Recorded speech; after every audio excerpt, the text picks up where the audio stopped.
Shalom, amados irmãos, a paz do Senhor Jesus a todos. Gostaria de fazer uma reflexão aqui no Salmo 73, Salmo da família de Asaf. Certamente Deus é bom para Israel, para os puros de coração. Quanto a mim, os meus pés quase tropeçaram, por pouco não escorreguei, pois tive inveja dos arrogantes, quando vi a prosperidade desses ímpios.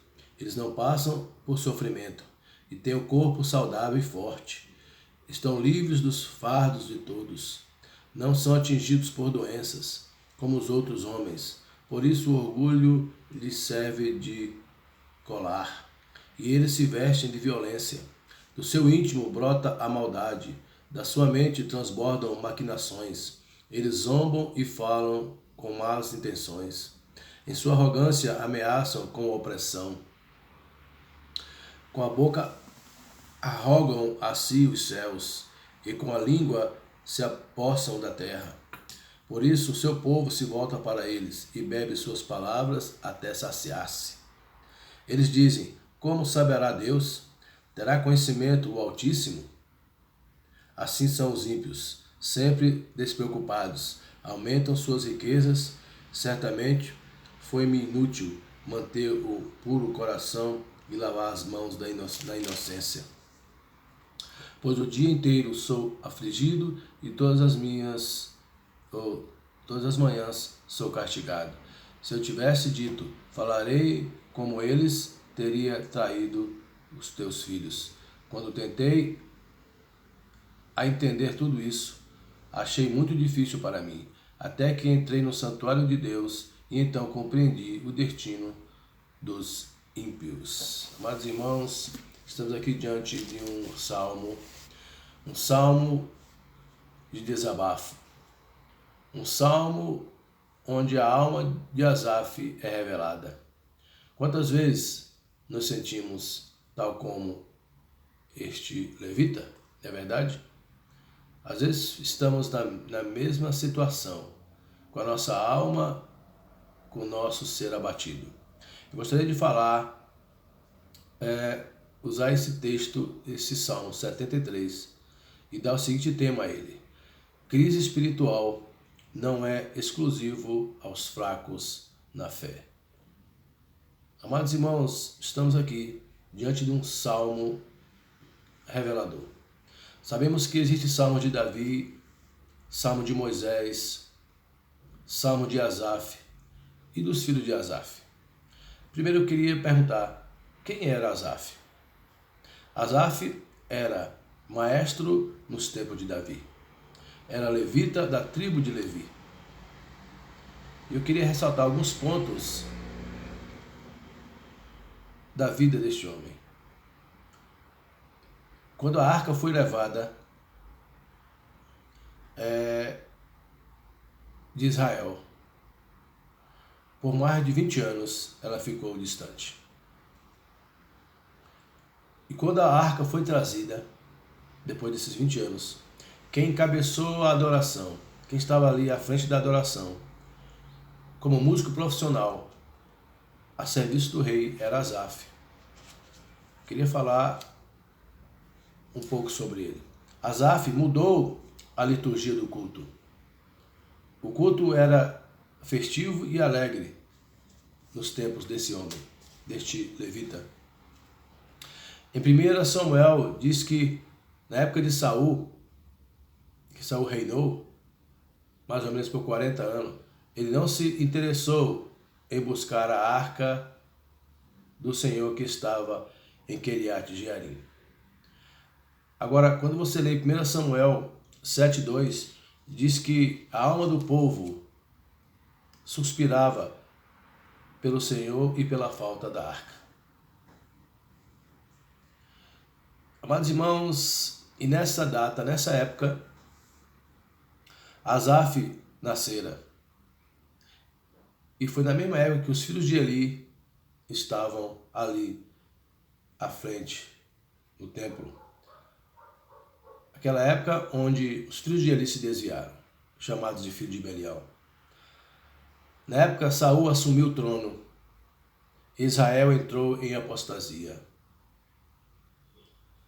E depois que Saul saiu do cenário, entrou Davi, assumindo o trono.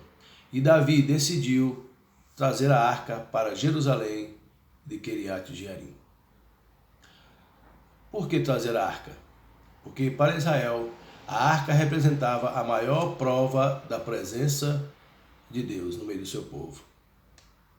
Deus levantou Davi, amados irmãos, para ser um grande avivalista e restaurador em Israel. Israel estava em crise espiritual. Asaf foi um grande instrumento usado por Deus, ao lado de Davi. Fala-se muito de Davi, mas não há muito destaque a Asaf. E Asaf, amados, não era apenas um levita, mas também ele era um profeta. Por quê? Porque enquanto ele adorava, ele também profetizava. Ele liberava palavras proféticas ao povo. Naquele tempo, foi instituída a adoração, o templo de Davi, e o culto 24 horas. E quem estava na frente? Asaf, comandando, regendo o formato de adoração daquela época, festivo, de uma maneira festiva e alegre. Asaf foi muito importante no reino de Davi, como responsável pela adoração. Em 1 Crônicas 15, verso 16, diz que ele se destacou como líder do louvor. Amados irmãos, existe duas palavrinhas interessantes. Existe a posição e a disposição. Asaf tinha mais disposição do que posição. Tem gente que age pela posição, não é verdade? Mas não age com disposição. Como assim? Às vezes você tem uma posição de destaque na igreja, mas não tem disposição para o trabalho, só o título. Tem gente que não tem o título, mas tem disposição para fazer a obra de Deus, para fazer aquilo que Deus quer. Em 1 Crônicas 25, 26 diz que Asaf, ele decidiu colocar o seu talento a serviço do reino de Deus. Ele liderava o culto nos tempos de Davi. Era dedicado, cuidava da organização, da adoração e do louvor. Depois que Davi morreu e Salomão assumiu o trono, quem estava lá presidindo o louvor? Asaf, ainda mais velho. Em 2 Crônicas 5, 12 a 14, diz que Asaf presidia a adoração ao Senhor. Ele não era apenas um músico qualquer. Ele não era apenas um adorador, mas ele era um profeta usado por Deus. Ele cantava e profetizava. A adoração de Asaf não cessou quando ele morreu, mas ele deixou o seu legado para a sua posteridade. Segundo Crônicas 25 e 29. Ele era chamado de tangedor, pois ele atraía a glória de Deus. Você que é um adorador na casa de Deus, um levita, você também tem que ser um tangedor. Você tem que atrair a glória de Deus para aquele lugar onde você estiver. Amém? A família dele também era uma família de adoradores. O que o Salmo 73 nos revela sobre Asaf? Primeiro, que Asaf era um homem de Deus, porém no seu salmo fica claro o seu descontentamento. O Salmo 73 mostra claramente isso. No verso 2, ele diz que por pouco ele desviara os seus pés do Senhor. Sabe quando começou a crise de Asaf? Começou quando ele decidiu olhar para a prosperidade dos ímpios, nascendo assim uma inveja em seu coração pelos ímpios. chegando ao ponto dele dizer que os ímpios não passam por sofrimento. Ele chega ao ponto de dizer também: será que vale a pena mesmo servir ao Senhor com pureza de coração? No verso 2 até o verso 16, Asaf revela uma crise espiritual. Mas a partir do verso 17, ele cai em si e reconhece que a partir do momento que ele entra no templo, no santuário de Deus, os seus olhos foram abertos com relação ao destino dos ímpios. No verso 21, ele cai a ficha de Asaf. Ele se volta para Deus, reconhecendo que na amargura de alma ele agiu como um insensato, como um animal irracional. E no verso 23, Asaf se volta e reconhece que é o Senhor que o sustenta, é Deus que lhe dá força, que fortalece seu coração e que ele é sua herança para sempre.